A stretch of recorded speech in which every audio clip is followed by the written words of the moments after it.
Hello everyone and welcome back to the channel once again, and this is going to be my first video and first team on the Sunshine Cup, which is a brand new Great League format cup which allows normal grass, ground and fire, and only Pokemon that is being banned over here is Charizard.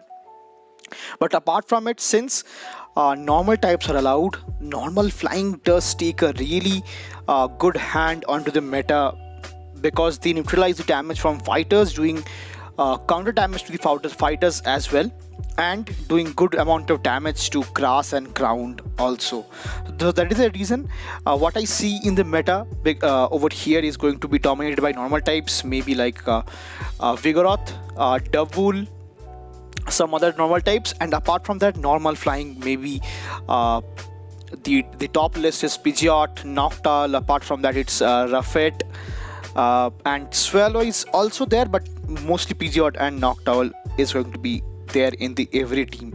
So I came up with the first team, which is I think almost a perfect team over here, because as you guys can see from the graphics over here, it's all A rating over here, which is going to be Noctowl, galarianstunfisk core, along with a Vigoroth safe swap over here. So without further more delay, let's quickly jump into the battles and check out how this team performed.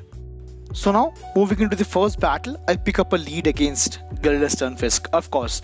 So since being part steel and ground, it is a very good Pokemon in this meta as well, but it do resist all the flying type moves over here because of the steel typing. That is the reason I have my safe swap of Vigoroth over here, doing super quick damage with counters and bulldoze over here. So going for the first bulldoze, that gets the first shield from my opponent's end, which I am fine with, and now I am again calling a bait of rock slide over here, which ends up being a rock slide once again, and they cannot farm me down from this kind of range again because Vigoroth is so bulky and spammy as well, to which now I'll be going for the next bulldoze that guarantees out the final shield from my opponent's end. And now I'm in a very good situation right now because I can easily come back with my Noctowl and take one rock slide over here and go for a hefty farm down with wing attack. So that is going to be my play, because yeah, rock slide does hurt, but not enough to a bulky Noctowl, to which now I have to shield up because this rock slide will put me really low, to which now they safe swaps into their own Hisuian electrode over here, to which now after going for the neutral sky attack, I will be coming back with my galarianstunfisk over here to match out this Voltorb over here, electrode, beg your pardon, to which now they will be going for the first energy ball over here, and now I'll be going for the next rock slide. So rock slide does not even knock it out, and they can, I think, go for one more move, and if it is going to be a wild charge, I believe, which it is, it does not hurt much to this Stunfisk over here. And the final Pokemon, of course, is going to be a Swampert. So for the first couple of sets, I believe I played this team with 3 sets. So I saw almost around 10 to 12 Swamperts in the back line of every team. So that is how good Swampert is, because though grass is there, but playing grass is kind of a risky play because so many flyers are there, so many fire types is also there, so it is very risky for that, to which now I'll be going to I have to let this next Hydro Cannon go through, and I'll be going for the farm down, and I have now enough energy for one more Shadow Ball for this incoming very low Galarianstunfisk that does take it out and gives me the win for the first battle. So GG's. Moving into the next battle, I pick up a lead against Mirror Noctowl. So I have to be very much consistent playing in this match out, because I don't want them to sneak in extra fast move over here, to which now I will be letting this next charge move go through, which is just a sky attack, and I have to go for the sky attack of my own. And since I lose CMP, which I think I got it in the first matchup, I will be quickly safe swapping into my own Vigoroth, and I don't want them to farm me down or maybe farm extra energy. So that is the reason I'll be going for a body slam over here. So body slam does gets the first shield from my opponent's end, and now I sneak in one counter and I can easily let this Sky Attack go through, because Sky Attack, though it will be hurting a bit, but it is not enough to get this bulky Vigoroth low. To which now I will be going for the first shield of my own, because Rock Slide from this kind of range will put my Vigoroth into a farm down range for this Stunfisk, and I want to unload this Bulldoze over here that gets out the final shield from my opponent's end, which is really nice, because now I can let this next Rock Slide go through, and from this kind of range I can easily come back with my Stunfisk over here, or maybe I come back with my own Noctowl and I end up catching one Rock Slide onto my Stunfisk. So that is a really good play from my end, because I was counting the moves really correctly over here, and the final Pokemon they have access to is going to be a Miltank over here. I'm very much happy that it's not going to be a Swampert, because Swampert would have been a bit scary over here from this kind of scenario. To which now I'll be going for the first Earthquake over here for neutral damage, which will be hurting a lot, which almost does 55 to 60% damage, which is really good. And now for this kind of range I can easily go for one Rock Slide to get the knockout, but nevertheless they will go for Ice Beams over here, which hits for neutral damage right now. So I'll be going for the next Rock Slide, doing a bit of undercharge over here to get farm down over here with my Stunfisk over here, and now they will be going for one more move which I did not count, and I end up shielding the next body slam, which is not great.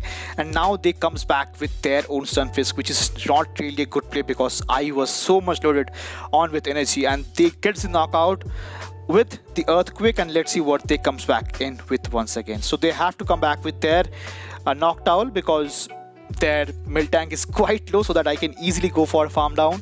So now I'll be going for the Rock Slide that knocks out the Noctowl, and I'll be quickly safe swapping into my own Noctowl, farming the Miltank down with Wing Attack and getting the win for the second battle here as well. GG's. Moving into the third battle, I pick up a lead against Victini.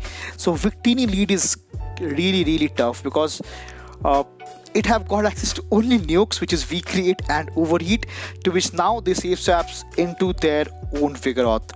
This is scary, because I cannot come at in a Vigoroth matchup without getting any kind of advantage. But since I went for the Sky Attack, I am in a I'm having HP advantage right now, but I do have to watch out for their energy. To which now I'll be going for the next Body Slam over here, that will be knocking out the Vigoroth from this kind of range, since they did not went for a shield. And now this is really scary, because from this kind of range I will be going for back-to-back body slams over here, and since they have cleared their debuffs, they will be able to double shield and farm down. So Victini with energy is like super scary. So I will be shielding up this first move, and I want them to get all their shields down. So that is the gameplay over here which I will be going for. And yeah, I was quite sure that they will be shielding up this move once again, and they are farming right now. So I have shield and I have health on my Stunfisk and Noctowl as well, but my Noctowl will not be able to handle one more Recreate, but my Stunfisk can do so. To which now I have to let this next Recreate go through. That still does so much damage, and the final Pokemon they have access to is going to be Abomasnow, which is kind of a core breaker for my team over here right now, because my core is Stunfisk and Noctowl, which is not that of a good core breaker, but still, since my Stunfisk is quite low, it will end up getting the knockout. And from this kind of range, I cannot charge up enough energy for a Sky Attack, and Weather Ball does take me out, and I get the first loss with this team over here in this Sunshine Cup. So GG's to my opponent, really well played. And yeah, moving on to the next matchup, I pick up yet again bad lead over here with Stunfisk, and I save swap into my Vigoroth, to which they save swap into their own Swampert over here. That is really nice for me, because my backline of Stunfisk does not want to face a Stunfisk like Swampert over here. To which now I'll be letting this first Hydro Cannon go through, and most of the Swamperts are running Hydro Cannon with Sludge Wave this time, because there are hardly any Steel types in this meta apart from Galarianstunfisk, which does take super effective from Hydro Cannon as well. So it's unnecessary to run Earthquake over here. To which, since I have got shield advantage right now, I can easily go for my Noctowl and get a farm down with wing attacks. But since Swampert is quite spammy, so I have to tank one Hydro Cannon over here, and I'll be going for the hard farm down, which is really good, because now I can easily come back. They can easily come back with their own Stunfisk, but since I'm now having shield advantage, I can put pressure with this neutral Shadow Balls over here, and I have to shield up this next move. So though it might be not enough to get the knockout, but still it will put me very low. To which now I'll be going to switch out into my Stunfisk, and I'll be going for the extra much shot damage over here, because I know they will be going for Earthquake to get the knockout for me, and the final Pokemon they have access to is going to be a grass type, which is Cradily over here. So for Cradily, I'll be going for the first Rock Slide, and now since I was having so much energy, I will be going for the next Earthquake. So Earthquake does hits for neutral damage because it's part rock and grass, which almost does take it out. And now I do have to tank in one Grass Knot. So Grass Knot, it does a bit of energy because it's part shadow as well, and now from this kind of range it does not have enough energy to go for the back-to-back to go for one Earthquake and one Rock Slide over here. To which now I'll be going for the next Earthquake, which they recognize and top lifts. They did not top lift, they let the next charge move go through, which is, yeah, anyway, it does give me the game. Moving into the final matchup, I pick up a lead against Swampert over here. So Swampert is really scary, because Stunfisk does hard to Swampert over here, but since I have got two better responses of Swampert, so I will be staying in this matchups, and I do get the first shield from my opponent's end, to which I safe swap into my own Vigoroth. So since I was having energy advantage right now and shield advantage, this Vigoroth matchup is really good and flippable as well. So now I'll be letting this next charge move go through, and now I'll be going for the next Body Slam to get this shield, or might be get shield advantage right now, which I do. So now I have got myself switch and shield advantage, and from this kind of range they cannot much shot a Vigoroth down with Swampert over here. To which now they comes back with their final Pokemon, which ends up being Noctowl, which is really good for me because now I can align my Stunfisk over here with their Noctowl and the Noctowl with the Swampert. And since it's really good matchup once again, because I do have shield advantage right now.